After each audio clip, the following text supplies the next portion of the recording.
He recordado eh, recientemente que a propósito de un texto que publico a mediados de los años 90 del siglo pasado, El nuevo orden mundial y las tendencias direccionales del presente, recogía entonces las afirmaciones del Consejo del Club de Roma, que en 1991 hablaba acerca de la primera revolución mundial.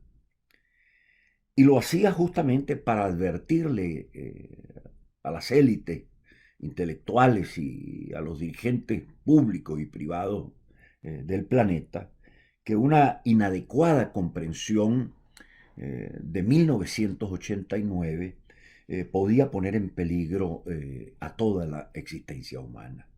En 1989 exactamente cae el muro de Berlín, pero la humanidad ingresa en la tercera y en la cuarta revoluciones industriales, la revolución digital y la revolución de la inteligencia artificial.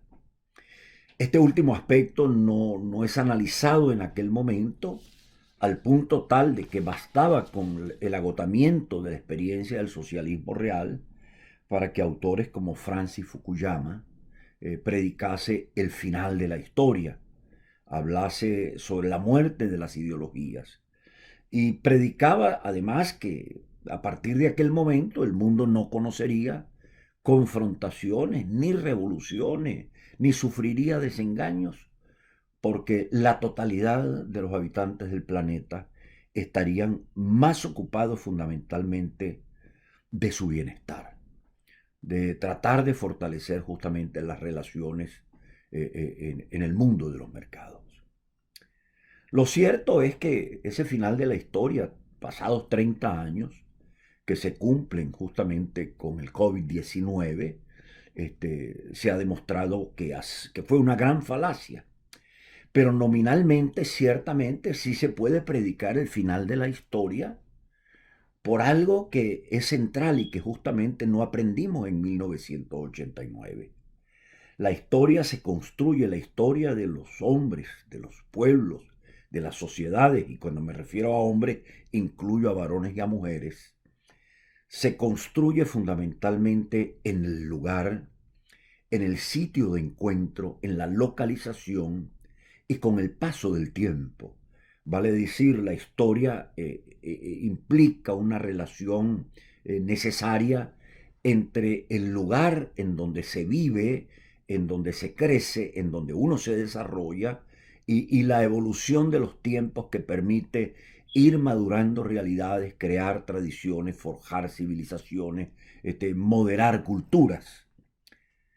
Pero la revolución digital y de la inteligencia artificial liquida de raíz el sentido del espacio y hace desaparecer incluso al mismo tiempo. Porque el espacio se vuelve virtualidad, imaginario. Pensemos en estos metaversos que están muy de moda. Y en el mundo de las redes, las cosas ocurren y cambian de manera instantánea, así sean cambios de naturaleza virtual.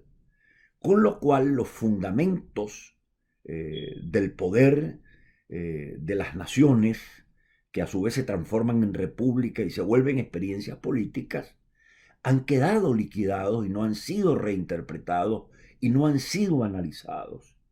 Y lo que viene ocurriendo es que las élites políticas contemporáneas, sobre todo en el mundo occidental, siguen conjugando de acuerdo con las categorías del siglo XIX y del siglo XX, sin entender el nuevo sistema que nos mantiene como presas y que nos ha arropado. Por eso es que José Ortega y Gasset decía bien que era importante en determinados momentos no golpearse con los árboles patentes para tratar de uno imaginarse el bosque. Y pongo como referencia fundamentalmente estas. En 1989 ciertamente cae el muro de Berlín y sobreviven estas grandes revoluciones que les he mencionado.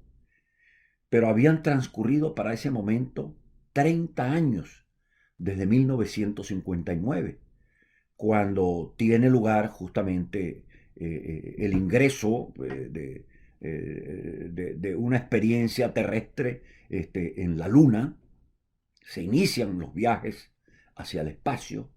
En aquel momento, por cierto, Venezuela conoce la experiencia de la República Civil y accede a una democracia de naturaleza electoral, que se agota casualmente también en 1989, 30 años después, cuando en Caracas ocurre la insurgencia conocida como el Caracazo, mientras en China se tienen noticias justamente de la masacre de Tiananmen.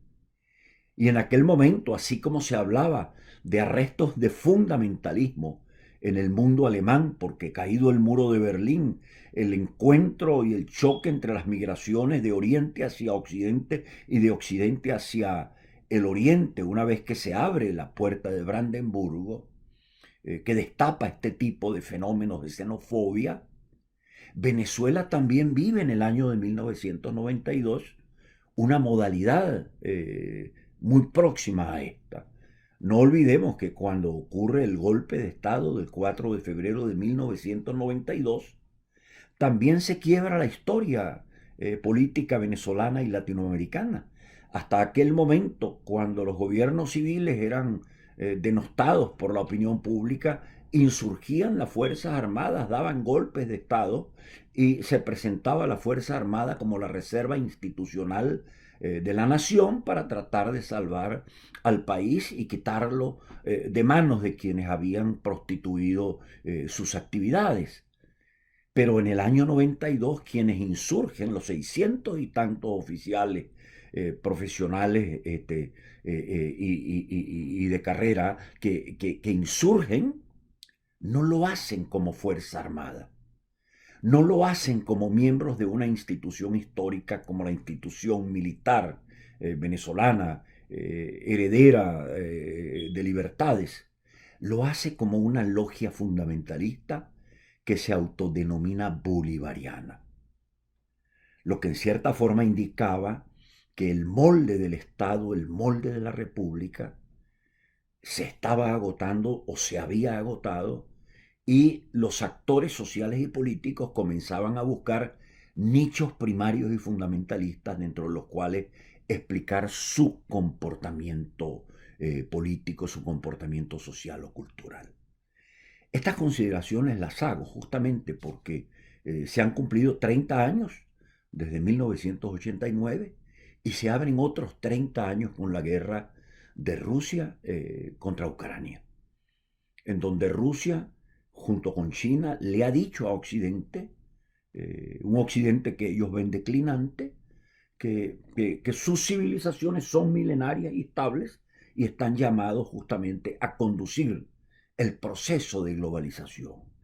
Y en el catecismo que nos mandan desde Oriente hacia Occidente, afirman que los temas relacionados con la democracia, con la experiencia de la libertad, en cierta forma, pasarán a ser experiencias como la religiosa, cosas propias de la intimidad nacional de nuestras naciones y de nuestros pueblos. Vale decir, ingresamos a un mundo que ya América y Occidente lo ha venido experimentando, de democracias al detal, de democracias banalizadas, de democracias deconstruidas o prostituidas, en donde cada gobierno o cada gendarme de turno le da a su nación una experiencia política hecha a su imagen y semejanza. Es el caso de Venezuela, pero es también el caso de El Salvador. Es el caso de Chile como el caso de Cuba o el caso de Nicaragua o el mismo caso de Perú. Pues bien, lo que quisiera justamente hacer presente lo siguiente. Para tratar de dominar estas tendencias profundas, lo primero es entender que estamos frente a un quiebre epocal. Y como lo decía bien el Club de Roma en 1991, un inadecuado enfoque de estas circunstancias puede poner en peligro la existencia de toda la especie humana.